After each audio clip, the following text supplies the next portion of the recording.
personal finance made insanely simple for doctors.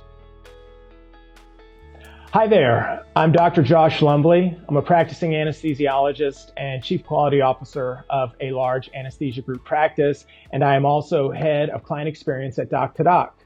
I'm joined here today with Dr. Ruby Hollinger, a PGY1 specializing in ophthalmology at Temple University Health System.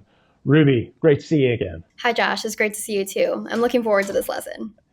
So, Ruby, one of the most important aspects of financial management, whether you're in practice or just in your personal life, is knowing how to manage costs. The single biggest factor in building wealth is starting early. A quote attributed to Albert Einstein is, "The eighth wonder of the world is compounded interest." On average, every dollar you save today is worth $29 when you retire. I needed to borrow money just to move to Philadelphia for residency. I'm looking forward to hearing how other doctors saved money earlier in their careers. When I did residency in Boston, my wife and I got rid of one car, and I committed to riding my bike to the hospital. It sounds like your 100-mile bike ride was a long time in the making. It was challenging, of course, to ride a bike during the winter in Boston, but it was something that we just did, and it made a big difference for us financially. Personally, I don't think I can bike to work, but I can think of some other ways that I could save money. For one, I love to have a chai latte in the morning, and I've been buying the concentrate at the grocery store and making it at home myself instead of buying a $5 latte every day. That's perfect. Ruby, next time I'm in Philadelphia, I'm coming over to your place for a homemade chai latte. So let's take a moment and listen to some of the other members of the Doc team. Hi, everyone. I'm Dr. Zwade Marshall, CEO and co-founder of Doc Lending, and I'm going to give a few pearls about how to save money while you're in residency. Number one, eat as much free food as you can offered in the hospital.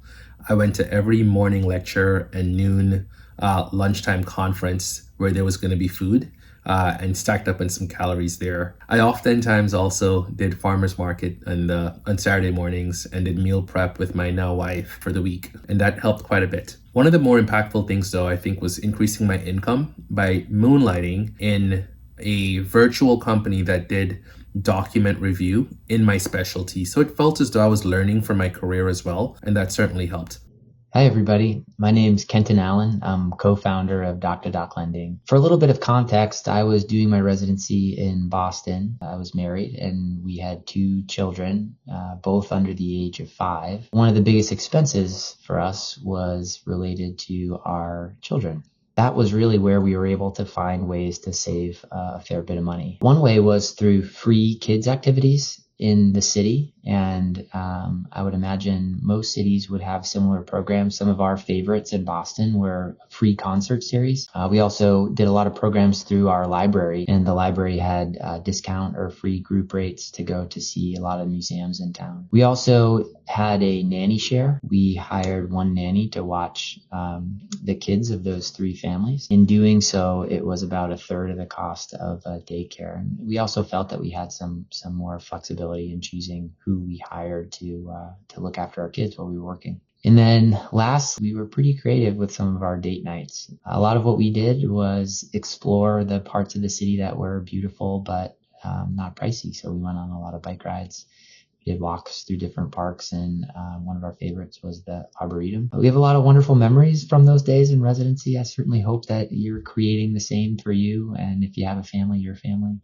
But there's certainly ways to do it while also saving money. Best of luck. We're rooting for you, and hang in there. So Ruby, you're closer to this than I am. I mean, we talked about transportation. We talked about the coffees. If there's something else that you think would be more sort of would resonate more with residents. I mean, I love to cook, but meal planning, when I talk to some people are like, oh my God, if you talk to me again about an Instant Pot, I'm going to punch you in the face. I don't meal prep, but my partner in the next room does for us both because I hate doing that. I know lots of people do like doing it.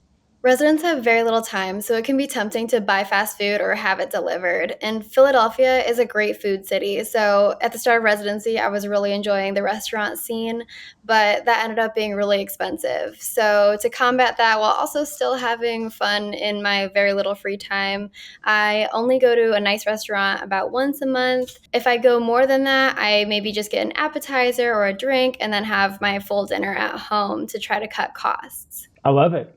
That's great, Ruby. I mean, you are definitely adapting your finances to both enjoy Philadelphia while also being fiscally responsible. And in fact, if you have debt, the smart idea would be to use that money to pay down that debt. So at Doc to Doc, our loans have no prepayment penalties, which means if you have the extra funds, we would encourage you to use those funds to pay down that debt as quickly as possible. And what that ultimately means is that the loan lasts for shorter duration and you ultimately pay less in overall interest. I'm definitely motivated to try to save on that interest on my debt. $6,000 on a credit card can cost you over $1,600 in interest this year. But $6,000 in a high yield checking account can earn you $240 this year. All right, I'm ready to start my 30-day budgeting challenge, and I hope that everyone else here joins me. I'm in for sure. Go to doctordoclending.com/learn for tools to get started. Ruby, really nice to meet you. I'm kidding about the chai latte, but that does sound delicious. It's an open invitation.